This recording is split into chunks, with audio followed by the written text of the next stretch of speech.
Bonjour à tous. Je suis super content de revenir à la salle pétrière. Ça fait peut-être une dizaine d'années que je ne suis pas revenu faire des expérimentations. Et c'est la première fois que je viens me présenter mes travaux ici. Donc aujourd'hui, je vais vous présenter mes travaux plutôt en robotique développementale. Donc c'est l'idée d'utiliser le robot comme outil d'investigation en sciences cognitives. Euh, Alors généralement, quand on parle de robotique, on a plutôt tendance à imaginer des robots qui ont un peu cette forme et qui sont capables finalement de décider, de raisonner, de parler, en fait, d'avoir des compétences finalement de très haut niveau. Dans l'imaginaire collectif, c'est plutôt comme ça que les gens imaginent les robots, mais finalement dans les laboratoires de recherche, alors pas tous, mais c'est plutôt ce genre de robots qu'on a qui sont, alors déjà, des capacités finalement qui sont très très peu adaptatives. Et puis là, on voit ici, je montre une vidéo du DARPA Challenge qui est fait aux États-Unis à peu près, je crois, une fois par an, une fois toutes les 2 ans. Et on voit des gros robots qui ne sont pas capables finalement de faire ce qu'on leur demande de faire.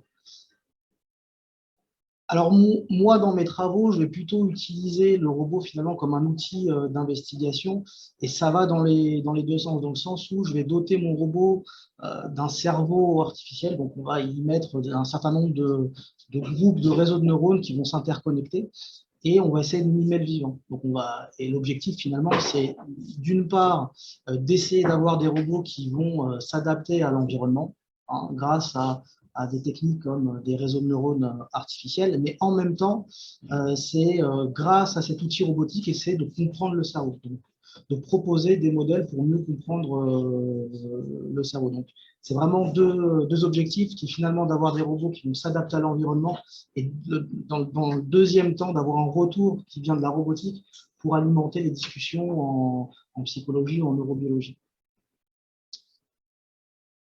Et alors, moi, je m'appuie sur deux sources de données qui vont être la psychologie, notamment la psychologie du développement, où là, on va être, les données qu'on va puiser, ça va être en termes de compétences, à quel âge les enfants ils vont acquérir telle ou telle compétence. Donc ça, on sait à quel moment dans le développement les enfants acquièrent une compétence particulière. Et en même temps, on va s'appuyer sur des données qui viennent de la neurobiologie, dans le sens où la neurobiologie va nous donner où dans le cerveau telle compétence va être acquise, même si on sait que finalement, hein, le cerveau, enfin, quand on apprend une compétence, il y a tout un tas d'aires corticales qui sont impliquées pour le développement d'une compétence. Mais que ce soit en psychologie ou en neurobiologie, la question du comment les compétences elles sont apprises, donc sur le plan du développement, elle est, alors je ne vais pas dire pas traitée, mais peu traitée en termes de modélisation. Donc, on a très peu de retours et finalement c'est là où nous on va venir essayer de proposer un modèle pour expliquer comment les compétences alors, chez l'enfant pour moi. Alors j'ai d'autres collègues qui travaillent plutôt chez le rongeur style le rat. On essaie de comprendre comment le rat va se déplacer dans l'environnement. Mais ici, en l'occurrence, je vais essayer d'expliquer comment est-ce que des robots vont pouvoir se développer en interaction avec l'environnement social, à l'image du jeune enfant. Alors, l'idée, c'est, alors je le dis, mais je le redis encore une fois, c'est l'idée de comprendre comment les compétences, elles sont acquises. Et il y a deux points qui sont importants, c'est nous, en tant qu'ingénieurs, de mettre le moins de compétences, de connaissances possibles au départ. C'est-à-dire que, par exemple, on verra tout à l'heure, mais si le robot doit apprendre à reconnaître, par exemple, des expressions faciales, il est hors de question que je lui dise à mon robot, voilà, là, tu es en train de regarder une expression de joie, là, tu es en train de regarder une expression faciale de tristesse, etc. Donc là, c'est mettre beaucoup d'a priori dans le système. L'idée, c'est d'en mettre le moins possible. Et à partir de quel moment voilà, c'est suffisant pour avoir un modèle justement qui va être capable de se développer. Et finalement, c'est aussi d'avoir un apprentissage sans supervision explicite. C'est l'exemple que je viens de donner. Donc ça, c'est deux choses qui sont extrêmement importantes. Et dans nos expériences, pour nous, le robot, finalement, il va être vraiment considéré comme un jeune enfant. Et il va tenter de se développer au fur et à mesure qu'il va interagir avec l'environnement, donc aussi bien physique que sociales. Alors aujourd'hui, on va plutôt se focaliser sur les interactions, sociales. Et finalement, du coup, par conséquence, le robot ici va être vraiment utilisé comme un outil pour comprendre le développement. Et donc, on va essayer soit de proposer des modèles, soit de tester des modèles, ou soit de questionner des modèles qui viennent des sciences cognitives. Alors, dans la présentation, je l'ai découpé en deux parties. Une première partie où j'explique un petit peu, je crois il y a j'ai mis en avant trois expériences, plutôt sur des interactions sociales, interactions dyadiques entre un homme et un robot. Et une deuxième partie, alors si on a le temps, je ne sais pas combien de temps j'ai pour la présentation, sur plutôt les interactions entre robots et autisme. Alors, moi, le point de départ, il vient un peu des travaux de Thelen dans les années 90, où elle voit le développement finalement comme un système dynamique, où l'enfant, il va produire des actions, et en produisant des actions, l'environnement va lui renvoyer un feedback, donc un retour. Et ce feedback, il va être capturé par l'enfant par ses sens, donc il va capturer. Mais ce qu'elle montre également, c'est que le développement cognitif, il va vraiment émerger de l'action. Ça, c'est quelque chose d'important. Donc, le point fort des travaux qu'on mène, contrairement à plein de travaux, que ce soit en robotique ou en intelligence artificielle, vous avez sans doute entendu parler de deep learning, c'est que pour nous, on peut apprendre de manière autonome si et seulement si on agit dans l'environnement. Ça, c'est quelque chose de super important.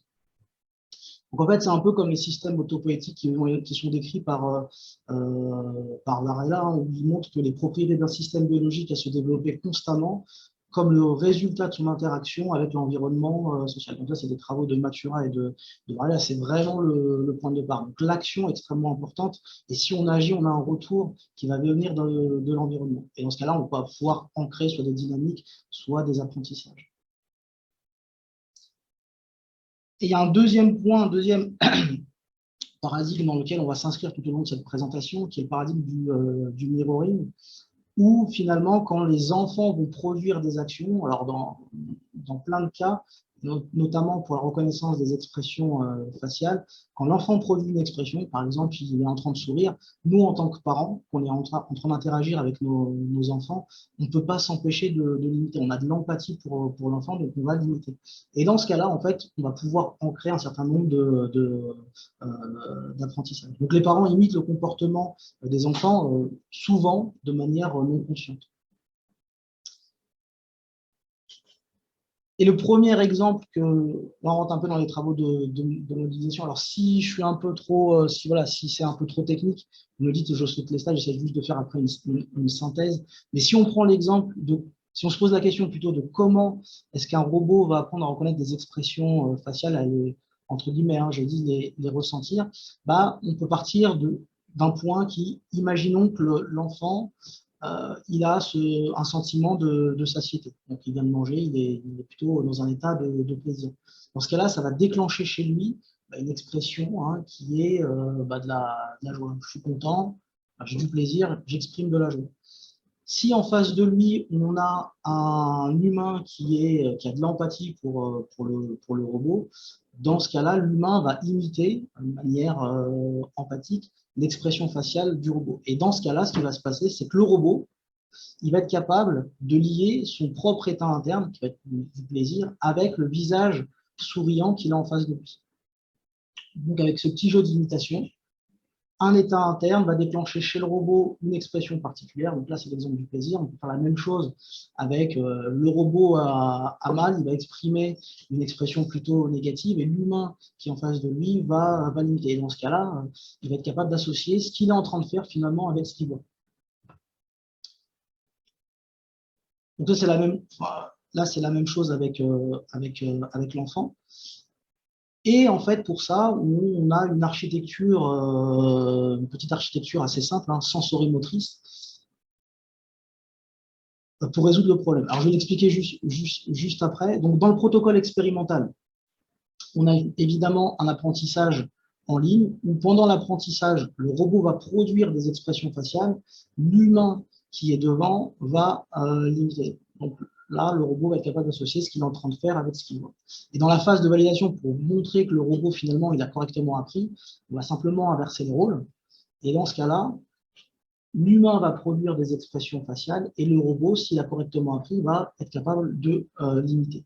Dans ce protocole-là, on avait 4 expressions primaires qui sont la joie, la surprise, la tristesse et la colère, plus le visage neutre. Donc ça dépend, après, certains disent que le visage neutre, il y a quand même un versant, bon, il y a une discussion en tous les cas sur l'aspect neutre, donc on l'a rentré dans ce protocole expérimental. Alors comment est-ce que le robot il apprend? Juste rapidement, donc le robot il va prendre ce qu'on appelle des points de focalisation sur le visage. Donc, voilà, il va prendre des points qui pour lui semblent intéressants. Donc c'est en traitement d'image, c'est ce qu'on appelle des points de forte courbure. On n'a pas forcément d'a priori sur ces points-là, c'est juste des points qui semblent être importants. Et on a un petit réseau de neurones qui va être capable d'apprendre chaque point de focalisation qu'on a ici. Donc il va encoder le système visuel. Donc là, dans ce groupe de neurones, pour l'instant, ces neurones-là, ils ne sont pas du tout reliés avec une expression faciale. Donc c'est ce qu'on appelle un quantifieur. L'idée, c'est simplement un encodage qui va simplifier l'entrée du réseau. Et ensuite, ce qu'on a, c'est que pendant la phase d'apprentissage, le robot, il produit des expressions. Donc là, il est en train de produire un visage de joie. Donc là, c'est le 3e numéro qui est activé. Et le premier point, le point de la bouche, qui est relié avec le 3e neurone du groupe VF, va être associé finalement avec le visage souriant. Et ça, on fait ce traitement pour l'ensemble des points de focalisation. Donc c'est un système qui est relativement simple et qu'on a testé sur une quarantaine de personnes. Ensuite, ce qu'on a, c'est une sorte de mémoire qui va être capable de mémoriser l'ensemble des points qu'on a pris sur un seul visage. Donc là, on a une petite vidéo qui montre une fois que l'apprentissage a été réalisé.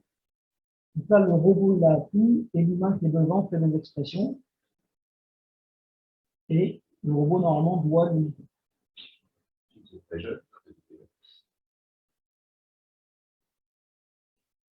C'est juste, j'étais un peu plus rasé quand même, je crois.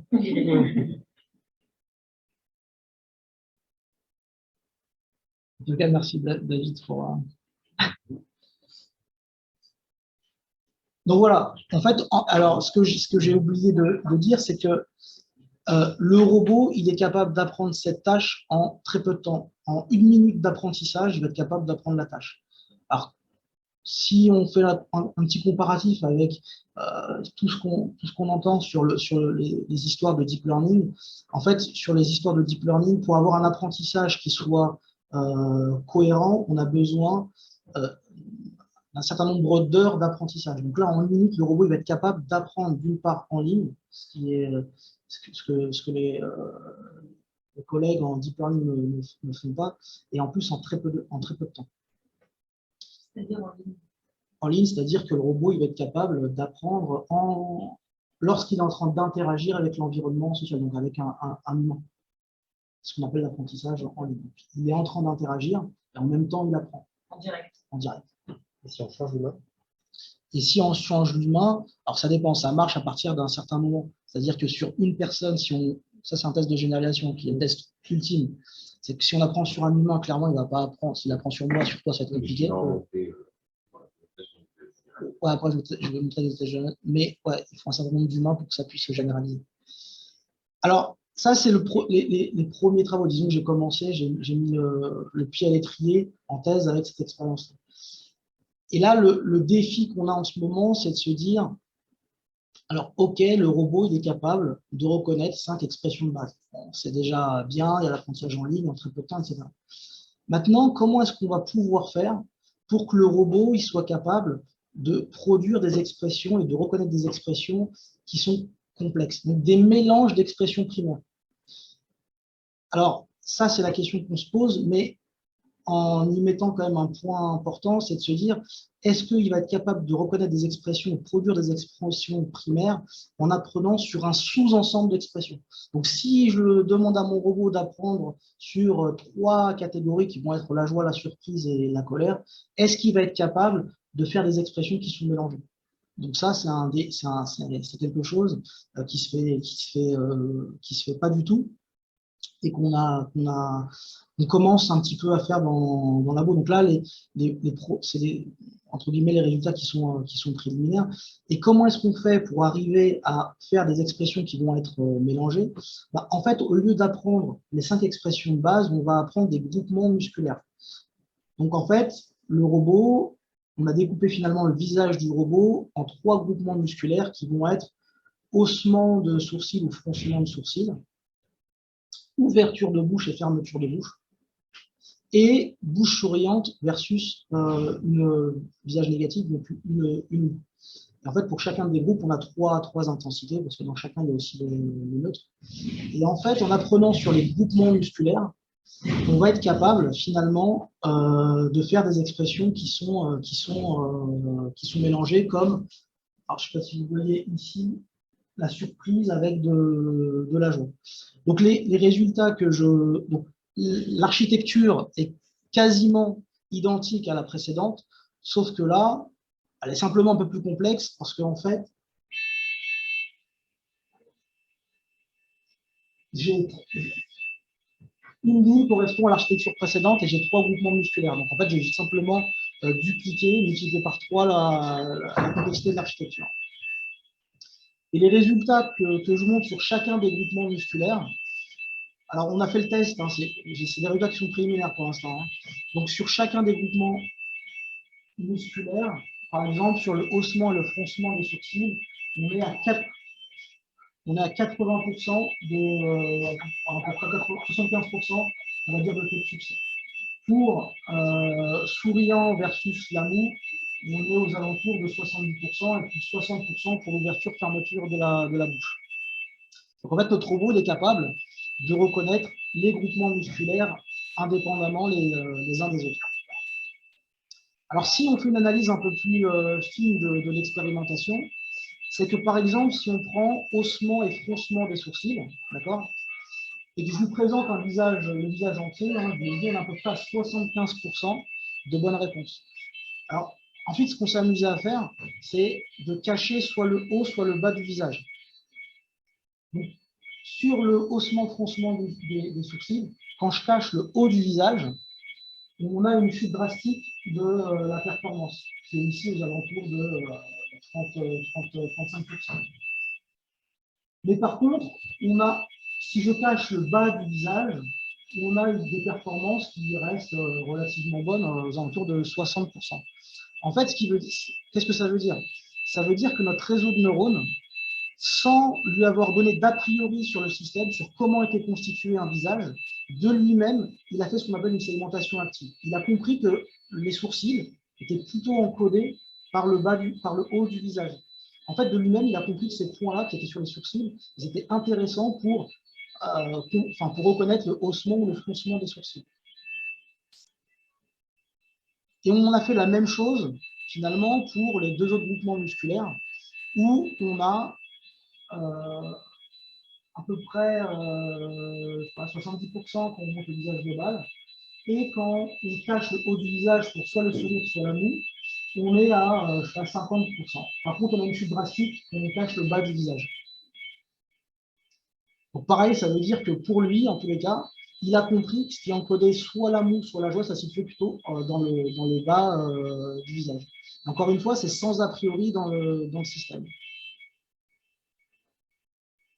Donc là, simplement une petite vidéo qui vous montre que le robot est capable de reconnaître des expressions qui sont complexes, hein, des mélanges d'expressions primaires.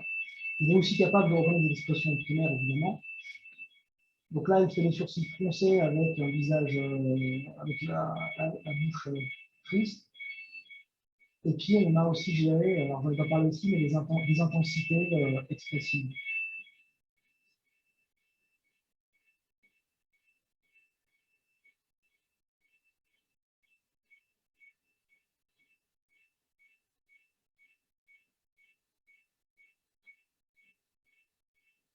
Donc là, on a un sourire avec des sourcils qui sont froncés. Donc, il a vraiment combiné, finalement, les expressions primaires pour créer ce mélange-là. Donc au départ, évidemment, pendant sa phase d'apprentissage, le robot, il n'a jamais vu ensemble les deux expressions. Donc, de lui-même, il a compris, il a appris les points qui étaient importants pour encoder le haut et le bas du visage.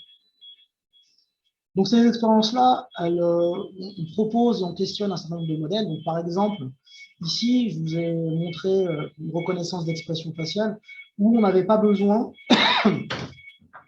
de reconnaître l'autre et de savoir que l'autre était finalement comme moi, un peu ce que Melzov dit sur la like me hypothèse.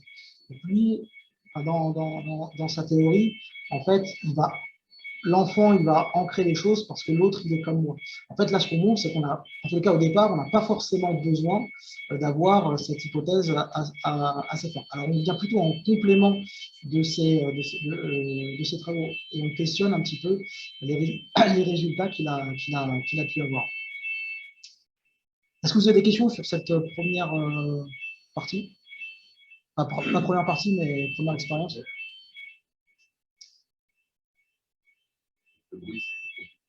Je parle un peu plus fort, c'est ça? C'est bon? Alors, la deuxième expérience, c'est plutôt sur de la reconnaissance bimodale audiovisuelle. Alors là, pour le coup, on est parti d'une expérience de psychologie, alors qui est faite par Patricia Kuhl, où en fait, ce qu'elle montre, c'est, alors lorsqu'on met un enfant, alors je ne sais plus l'âge, mais c'est peut-être 5, je me souviens un peu exactement, lorsqu'on met un enfant devant deux images, et devant deux photos, et les deux photos correspondent à un A, enfin à des voyelles. Donc la personne qui est devant, elle fait soit un A, un O, un I, un U. Donc deux photos, et qu'il y a un son derrière qui est émis, qui correspond à l'une des deux voyelles qui est en face de l'enfant. Donc si le son est congruent avec l'une des voyelles, l'enfant va passer plus de temps à regarder la voyelle qui est congruente avec le son qui est émis. Donc, exemple, l'enfant il voit un A, donc une expression de A et une expression de U. S'il y a un A qui est émis derrière lui, il va plutôt focaliser sur la photo qui correspond à A. Donc, il y a une sorte de perception bimodale. Alors, c'est pas trop si une intégration, une mais c'est des expériences qu'elle montre. Donc, nous, on a essayé de retenir un petit peu. C'est des tout petits, hein, ouais, c'est moins de 3 mois. Ouais. Moins de 3 mois. Moins de 3 mois. C'est vraiment des expériences Ouais, 20, peut-être, je crois que c'est 20 semaines, de mémoire. Bon, c'est court, hein, donc et elle montre que voilà, les enfants, ils ont cette compétence-là. Donc, on a essayé de proposer une modélisation qui va essayer d'un peu de rendre compte. Alors, je ne dis pas que je rende compte de tout le papier, mais on essaie en partie. Donc, en fait, de la même manière que pour la précédente expérience, on est dans le même paradigme expérimental, à savoir, on est sur un aspect d'apprentissage autonome où pendant la phase d'apprentissage, l'enfant, enfin le robot, le robot finalement va produire des voyelles. L'humain qui est devant va l'imiter. Donc là, par contre, il va reproduire le son, la voyelle A, la voyelle O, la voyelle I. D'accord? Et dans ce cas-là, en fait, enfin, dans cette expérience-là, on a une intégration bimodale. Donc, il y a le flux audio et le flux visuel qui est intégré en même temps. Donc, on a les 5 voyelles. On a fait cette expérience sur une quarantaine de personnes. Par contre, on a 3 conditions différentes. Alors, la première condition, c'est quand on place notre dispositif robotique et le dispositif robotique voit le visage entier. Donc, il a la globalité du visage de la personne qui est en train d'interagir avec lui. La deuxième condition expérimentale, c'est quand le robot il voit plutôt le bas du visage, plutôt la bouche. Donc en fait, il suffit simplement de se rapprocher, de diminuer la distance d'interaction. Dans ce cas-là, le robot va plutôt regarder le bas du visage, en l'occurrence la bouche. Et on a une troisième condition qui est que le robot va voir le visage entier, mais on a rajouté un mécanisme attentionnel. Donc ça, je vais l'expliquer juste, je vois des têtes, des expressions négatives, je vais juste l'expliquer juste après. Non, c'est la surprise. Oui, justement, c'est le feedback qu'on présente. Ouais. C'est que sur les voyelles. Ouais, que sur les voyelles. Que sur les voyelles. Et donc, l'idée, c'est de se dire qu'on a, alors dans un premier temps, on a rajouté un petit mécanisme attentionnel qui va permettre de focaliser sur la bouche. Alors, comment est-ce qu'on s'y prend? Je ne rentre pas dans les détails de l'architecture, mais en fait, le robot il va être capable de voir sur l'image qu'est-ce qui est en corrélation avec le son qui est émis. En fait, si voilà, je suis en train de faire l'expérimentation, bah, si je fais un A, c'est plutôt la bouche qui va être active. Alors, ça peut être un peu ailleurs, mais finalement, le son il est émis en même temps que la bouche qui bouge, donc c'est plutôt à cet endroit-là que je vais regarder. On a un mécanisme en qui est plutôt puissant dans le sens où on l'a comparé avec alors, les premières conditions expérimentales. On est en face du robot, tout se passe correctement, il n'y a pas de bruit dans l'environnement. Voilà, le truc, il est rigide, il est carré. Et là, on voit que notre réseau, il a des performances qui atteignent 95%. Alors, on l'a testé par rapport à un modèle qui est plutôt un modèle statistique. Et le modèle statistique, il est plutôt de l'ordre de 50%. Donc, 50% des cas, il est capable de focaliser sur la bouche. Et on l'a testé aussi, finalement, avec une détection de mouvement seul. On peut juste détecter où il y a du mouvement dans l'image. Et le détecteur de mouvement seul dans la condition expérimentale, il est aussi performant, il est à 60%. Alors, le nôtre, il est beaucoup plus performant parce qu'il y a un réseau de neurones qui va apprendre, à focaliser ce qui est en corrélation, disons, entre l'audio et le visuel. Alors, ce qui est intéressant, c'est à partir. Une question, Ouais. ce que tu appelles le modèle statistique, c'est basé sur des corrélations. Aussi sur des corrélations. Ouais. Donc, quelle est la différence avec ton modèle? Alors, je ne me souviens plus exactement, c'est un vieux modèle d'état de l'art. Je n'ai plus le papier en tête. Je pourrais le faudra. Ouais, il faudra que je. Alors, mais c'est un modèle statistique classique. Je n'ai plus la référence en tête. Alors, après, ce qui est. Bon, dans les conditions normales, déjà, notre modèle il est plus performant que les autres. Mais ce qui est intéressant, c'est qu'on va commencer à rajouter du bruit sur l'image. Donc, on a rajouté ce qu'on appelle un bruit poivre et sel. Je ne sais pas si vous savez ce que c'est. C'est simplement une image qui va commencer à scintiller de manière aléatoire. Et puis, on voit sur cette figure-là que même si on rajoute un bruit poivre et sel sur l'image, les performances, elles sont tout le temps les mêmes pour notre modèle. Donc ça, c'est assez sympa, c'est-à-dire qu'il est robuste à des bruits qui sont assez pénibles en traitement d'image. Alors, le modèle où on a simplement la détection de mouvement, alors lui dégringole, il est à 25%. Et celui statistique, là, il est à 52%, donc il est légèrement diminué. Et la troisième condition focalisée sur la bouche, on a rajouté un objet qui va bouger dans l'environnement. Donc ça, c'est vraiment un distracteur un peu aussi pénible. Et on voit que notre modèle, en fait, il a toujours la même performance, alors que les deux autres, ils sont encore moins bons. Donc, ce qui montre finalement, alors ces résultats-là, ils montrent vraiment la robustesse de notre mécanisme attentionnel. Donc là, grâce à ça, on va être capable de focaliser vraiment sur, en tout cas nous, humains, ce qui nous semble important quand on veut faire de la bimodalité, qu'on veut apprendre à intégrer de l'audio et de l'audiovisuel dans une tâche de reconnaissance de voyelles. Et ensuite, finalement, pour reconnaître la voyelle dans nos trois conditions, alors, on a une architecture, je ne vais pas l'expliquer, mais je pense que vous l'aurez bien compris, on a un flux visuel qu'on va traiter et un flux audio qu'on va traiter. Alors, c'est exactement le même modèle que pour la reconnaissance d'expression faciale. Exactement le même modèle, on n'a rien changé, alors peut-être des paramètres, mais c'est vraiment à la marge. Donc, le même modèle, il va être capable de reconnaître des expressions faciales primaires complexes et en même temps, il va être capable de reconnaître de la reconnaissance de voyelles en bimodal. Donc, ça montre quand même que notre architecture elle a une certaine généricité. Ça, c'est assez important. Alors, ce qu'on montre ici, c'est finalement, alors la première figure, c'est l'intégration, quand j'ai l'intégration audio-visuelle sur mes trois conditions.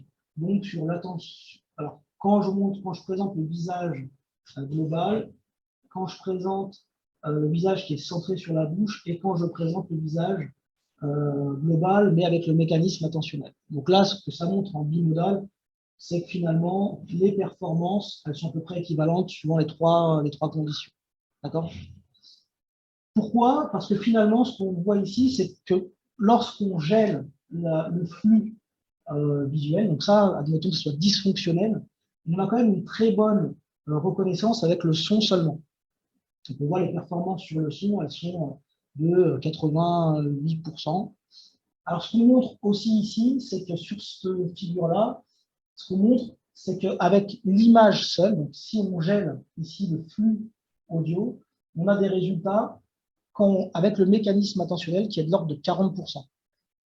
Alors que lorsqu'on présente le visage global, c'est de 26%, et de 32% lorsqu'on centre sur la bouche.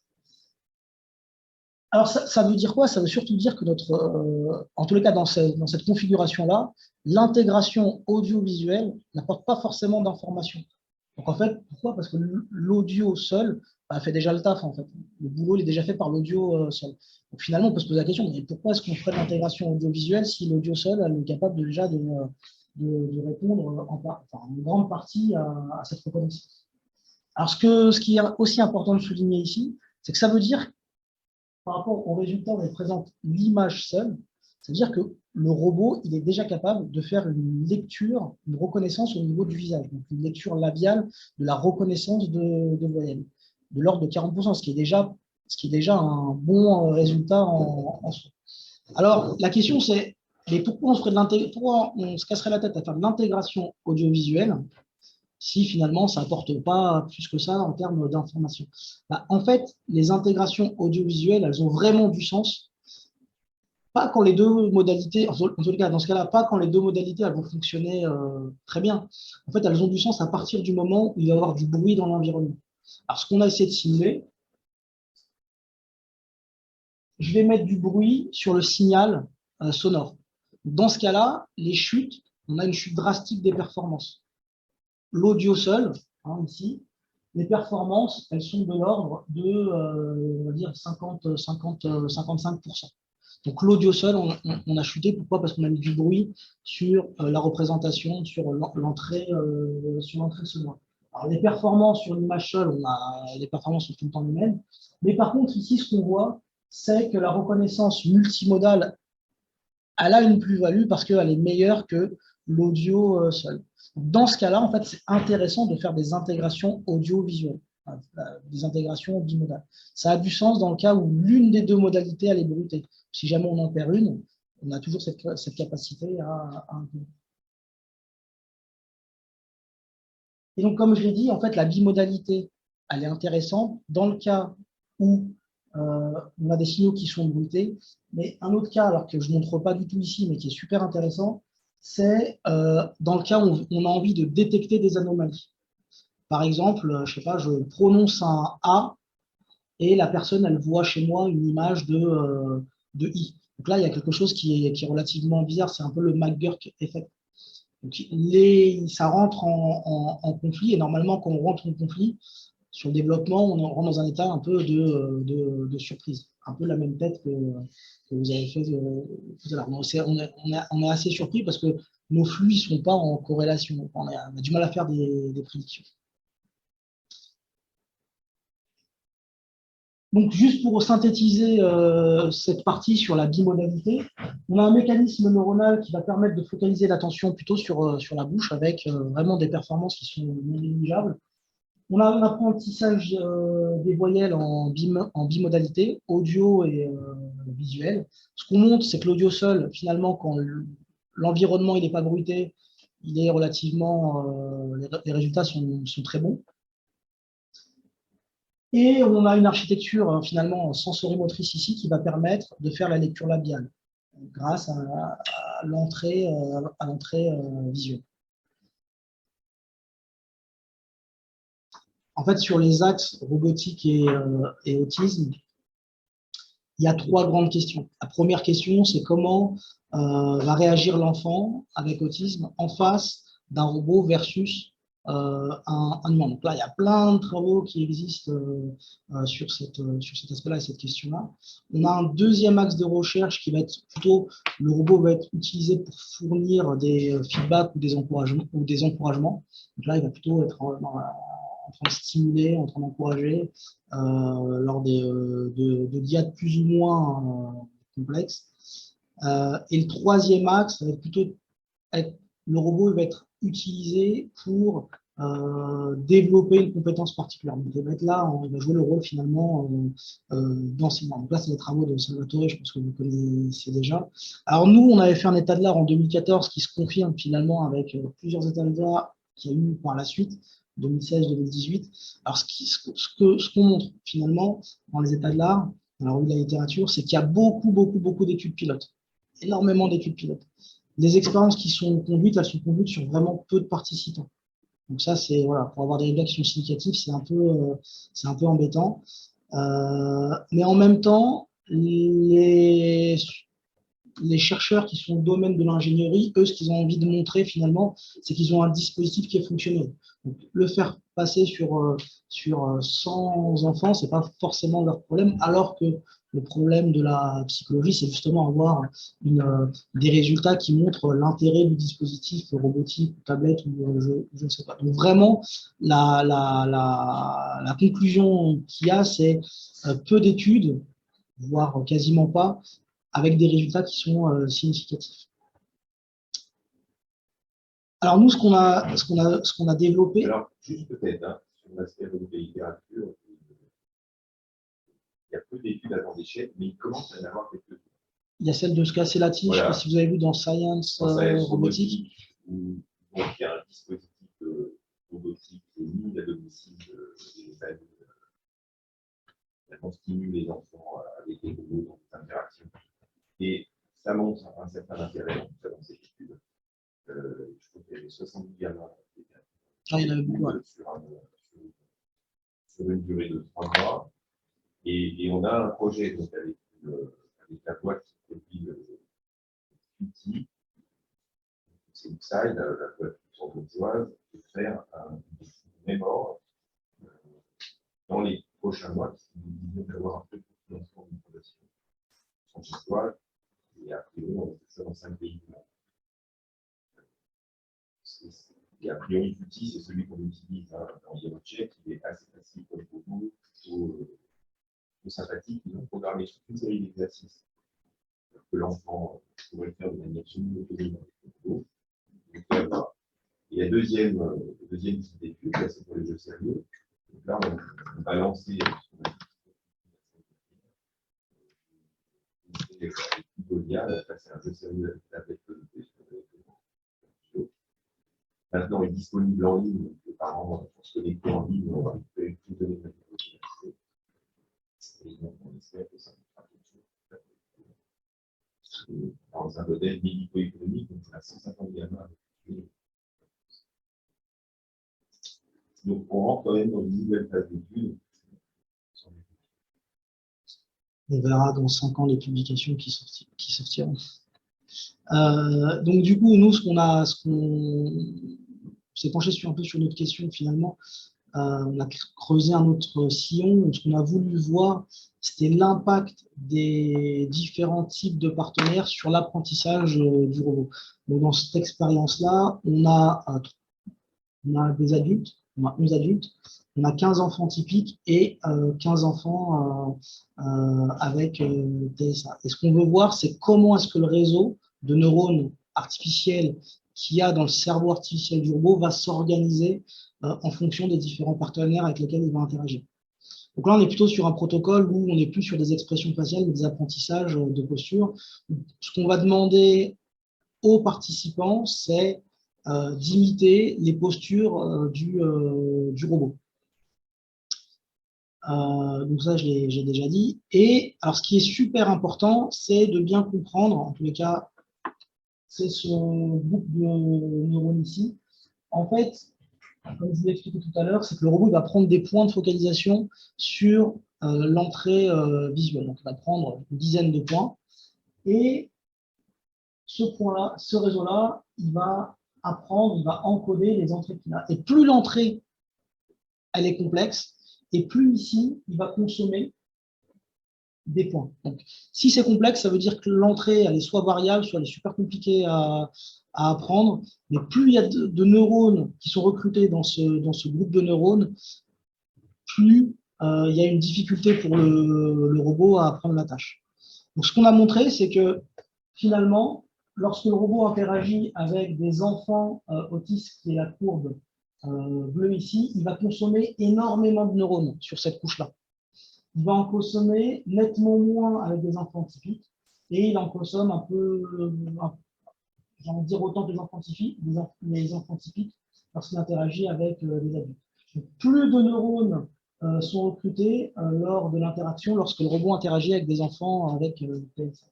Donc l'entrée visuelle, finalement, pour le robot, elle est plus complexe lorsqu'il interagit avec des enfants avec TSA.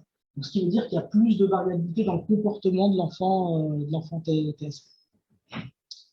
Et en termes de taux de reconnaissance, de taux de succès, on voit que pour le robot, il reconnaît mieux les postures des adultes, il reconnaît moins bien les postures des enfants typiques, il reconnaît encore moins bien les postures des enfants avec TSA. D'accord? Et tous nos résultats, pour le coup, ils sont tous significatifs. Donc, finalement, le robot reconnaît mieux les postures des adultes, puis des enfants typiques, et un peu moins bien encore les enfants avec TSA. Donc, on a un impact de l'humain sur la reconnaissance et l'apprentissage du robot.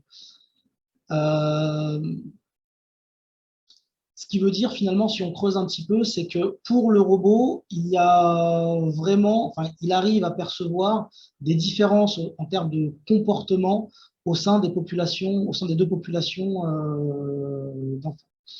L'hypothèse qu'on met plutôt nous en avant, là, évidemment, c'est pas la seule. Pour essayer de comprendre un peu le développement de la pathologie, c'est qu'il y a eu de la variabilité en termes de posture. En fait, quand on a analysé les vidéos après coup, on s'est rendu compte que les enfants avec TSA, ils faisaient finalement pas deux fois la même posture, et même quand ils faisaient une posture, il y avait vraiment de la variabilité en termes de motricité. Ce qui nous amène à nous poser la question sur le fait qu'il peut y avoir un déficit en termes de motricité qui aurait un impact sur le développement. Donc, ce déficit de motricité aura un impact sur le développement du contrôle moteur, sur les saccades oculaires, sur l'attention conjointe, etc., etc., etc. Donc, quelque chose de bas niveau qui aura un impact vraiment sur des... Alors, c'est vraiment une hypothèse, sur des comportements de... Alors, juste pour faire un petit lien pour les internes qui sont au courant de tout ce background qu'on a fait. Comme on vous a donné les recherches en cours, je crois, c'est à partir de ces travaux-là qu'on arrive aux recherches des expériences qu'on fait actuellement sur l'hélico-mouvement dans les pathologies autistiques. Donc là, on a fait des expériences. Alors, il y a toujours des interactions homme-machine, il y en a une qui est faite avec un avatar, et une dynamique du mouvement qui soit beaucoup plus fluide que ce qu'on a fait dans les imitations motrices avec les robots, parce que les robots, c'est quand même pas, c'est ce que vous avez dit tout au début, c'est pas tout à fait la même mécanique que les avatars, où là, et beaucoup d'imitation à ce côté dynamique. Et ce qu'on fait, c'est des analyses essentiellement de nature fréquentielle sur la nature, encore une fois, de l'énergie motrice et mouvement. Parce que plus un mouvement, c'est ce que vous voyez chez les danseurs, plus un mouvement est harmonieux, plus en fait vous avez un écrasement des énergies dans des fréquences élevées, qui fait que c'est imperceptible finalement. Mais en même temps, vous savez quand vous avez affaire à un danseur, c'est d'ailleurs un peu la différence qu'on voit entre les enfants et les adultes dans l'expérience sociale. Parce que le robot est capable d'apprendre par imitation, aussi bien avec les enfants qu'avec les adultes. Ce ne sera pas les autistes, c'est ce que vous avez vu au début. Mais en même temps, il n'apprend pas aussi bien. Et pourtant, il est capable d'apprendre. C'est cette petite subtilité-là qui est assez difficile à apprécier. Donc, du coup, on a changé complètement la nature des expériences. Et pour montrer la généralisation, on ne fait pas seulement le mouvement moteur imitatoire, on fait aussi la marche, on fait aussi les coupures, on fait aussi, je peux des 4 ou 5 expériences. Et donc, si vous voulez les voir, vous faites des réflexions en ce moment. Vous demandez à Swazik, c'est Swazik qui a ça vous conseille. Et je ne suis pas long, je finis simplement avec la dernière expérience qu'on a faite. Alors, le titre, c'est Imite-moi et je te dirai qui tu es. En fait, on est parti d'un vieux papier, pareil, de Melzoff, en fait, qui montre que l'enfant, il va être capable de reconnaître vraiment l'identité de la personne juste en regardant, enfin, durant des tâches d'imitation et surtout en le regardant bouger. En fait, il y a une signature dans la motricité, dans la gestuelle des gens. Finalement, je suis capable de reconnaître une personne rien qu'à sa démarche, même si je ne vois pas son visage. C'est vraiment ce qui montre dans cette expérience. Et ce qu'on a voulu faire, c'est profiter de l'interaction posturale, donc, ouais, de posture de ce jeu d'imitation, pour reconnaître l'identité des personnes qui interagissent avec le robot. Alors, en fait, pourquoi nous est venu ce truc? En fait, quand on regardait la courbe que je vous ai présentée juste avant, en fait, on s'est rendu compte que lorsqu'une personne elle passait devant le dispositif, à chaque fois qu'une personne passait devant le dispositif, le robot recrutait beaucoup de neurones. Et puis à un moment donné, ça se stabilisait. Ce que vous voyez ici, c'est qu'il y a un certain nombre de paliers. Ici, comme ça, hop, hop. Et ces paliers, finalement, ils représentent le fait qu'une personne est en train d'interagir avec le dispositif robotique.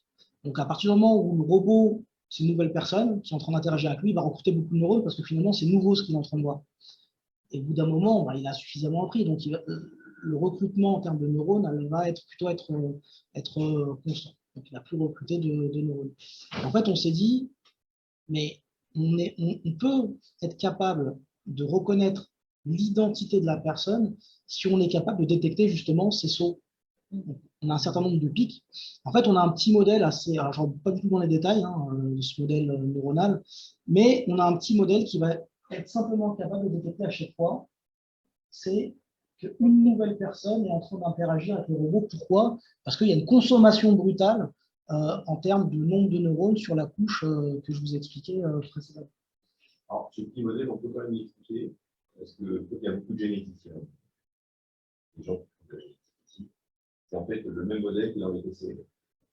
C'est-à-dire qu'il y a un petit signal, et vous allez l'amplifier, l'amplifier, l'amplifier, l'amplifier, pour finalement pouvoir le capter de manière certaine. C'est exactement ce qu'on fait en biologie moléculaire. Quand on fait des PCR, vous avez une trace d'ADN, et vous l'amplifiez pour avoir finalement un signal interprétable.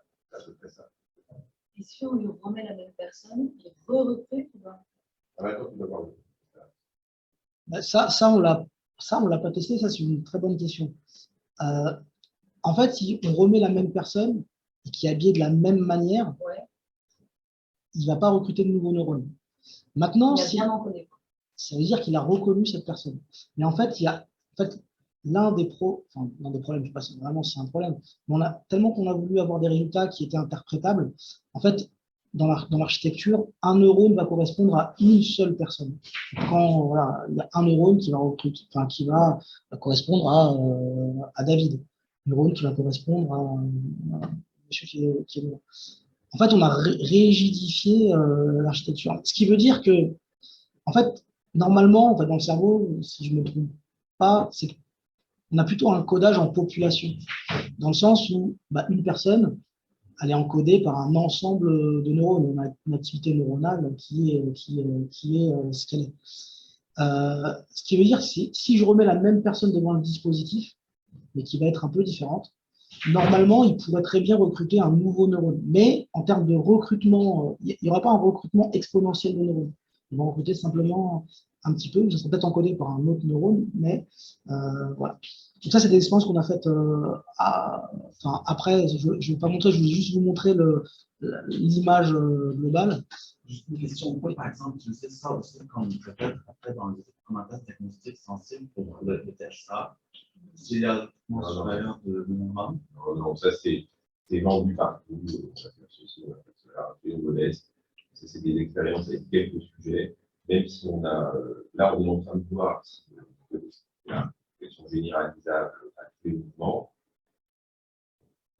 Il y a une start-up aujourd'hui, on a été donné par le BILAB, qui a très bien publié aussi sur les mouvements oculaires comme un tel diagnostic. Les résultats préliminaires sont pas du tout récents. Je finis pour vous dire qu'en fait, pour les diagnostics très précoces de TSA, maintenant ils sont en train de dire que ce sont justement des mouvements au niveau corporel qui sont différents des mouvements typiques des enfants, qui sont en fait les prémices d'un diagnostic qui est précoce pour les enfants inférieurs à 6 mois. Et l'idée, c'est que cette littérature, on la connaît par cœur. On a Oui, mais en fait, l'idée, c'est que les cliniciens ont la difficulté en fait, à identifier ces choses-là. Si le robot, en fait, est capable, à travers le recrutement. Je suis d'accord avec toi. Mais ce que l'on montre dans ces études, c'est qu'il y a des, encore une fois des idées de communication. Les études sur les mouvements chez les tout petits sont des études qui sont significatives pour les troubles du neurodéveloppement au sens large, en particulier le neurodéveloppement sévère. Ça n'est pas spécifique pour l'instant de l'autisme. Dans les films familiaux de bébés qui sont devenus autistes, ça a été fait par les biologistes, déjà été plusieurs fois ici, et on collabore avec eux. En fait, ils ont du mal à distinguer déficience intellectuelle, autisme, dyspraxie ou trouble de la motricité sévère, insuffisance motrice cérébrale. Donc, c'est encore de la recherche, c'est pas encore du tout à l'état de diagnostic. D'ailleurs, le projet européen qu'on fait avec les Italiens, c'est sur des jeux robotisés. Il y a des capteurs à l'intérieur, c'est des jeux qui ont été validés, CE, les bébés peuvent les bouffer, taper dessus, etc. Ils sont sécurisés. Et normalement, on devrait enregistrer toute une série de données motrices dans la vie courante, et c'est un projet qu'on va démarrer là. Donc, on n'en est pas encore au test diagnostique. Mais c'est vrai que il y a qui travaille là-dessus, et je ne pense pas, moi, je ne crois pas une seconde, qu'on n'arrivera à l'autisme. On arrivera au trouble du développement, du neurodéveloppement sévère. Après, certains seront autistes, certains seront déficients intellectuels, certains seront machins. Moi, je ne crois pas. Franchement, il y a plein de données. Je sais qu'il y a une communication scientifique, et, on va trouver de tels diagnostics de l'autisme, machin, etc. Mais on n'est pas obligé de voir ce qu'on nous raconte.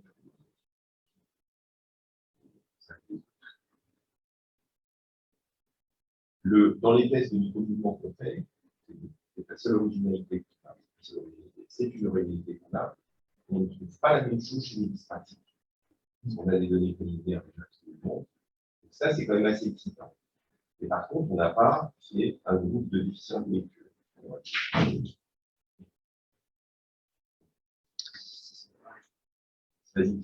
Bon, je finis simplement sur la... Alors, dans cette expérience-là, on avait un robot qui interagissait, enfin un humain qui interagissait avec le robot Nao en termes de posture. Donc, on a des résultats qui sont très bons. Ils sont au-dessus de 60% pour l'ensemble des conditions. Alors, j'explique pas les conditions parce que c'était plutôt ingénierie. On a fait la même chose finalement avec la reconnaissance d'identité de la personne, mais plutôt sur le visage. Donc, on est parti des données qu'on avait sur les premières expériences que je vous ai montrées sur le visage, et on voit que les résultats elles sont meilleurs que sur les postures, mais en même temps, c'est normal, on montre le visage.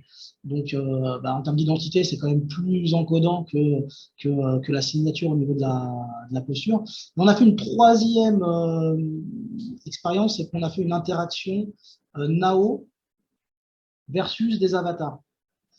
En fait, ce qu'on a voulu montrer, c'est que notre robot, il était capable de reconnaître des avatars qui ont des tailles, des physionomies, des membres de tailles différentes. En fait, c'est juste pour s'abstraire des habits des gens qui venaient interagir avec notre robot. Donc, le robot, lui, il a été capable de reconnaître les postures de ces avatars de manière très performante, au-dessus de 80%. Donc, j'ai été assez long, mais en conclusion, si on devait repartir à la maison avec une idée, il y en a plusieurs, mais c'est vraiment que si on veut avoir des robots qui soient autonomes et qui se développent de manière qui a des trajectoires développementales, le robot doit finalement agir pour apprendre. Ça, c'est vraiment le truc super important. Donc là, j'ai mis en évidence un mécanisme, un paradigme expérimental qui était l'aspect du mirroring. On a la robotique finalement comme un outil d'investigation pour les sciences cognitives en règle générale. On n'a pas de problématique avec les robots qu'on fait simplement de la modélisation. On peut en avoir, on commence à faire de la robotique en interaction avec des enfants qui ont des pathologies.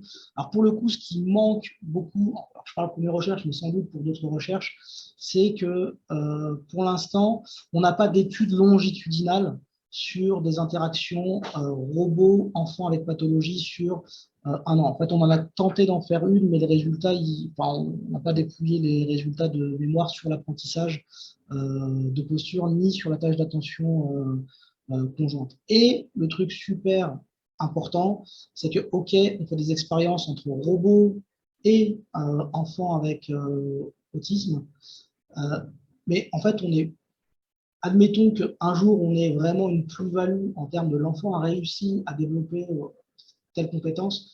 Après, il faut montrer le transfert dans la vie réelle. Et ça, c'est le truc, pour le coup, là, que peu de gens, voire personne ne fait. Et c'est quelque chose de difficile, en tous les cas de long à réaliser. C'est des études qui, c'est sur 2, 3, 5 ans. Donc, c'est quelque chose de très, très, très important. Merci de votre attention. Et si vous avez d'autres questions,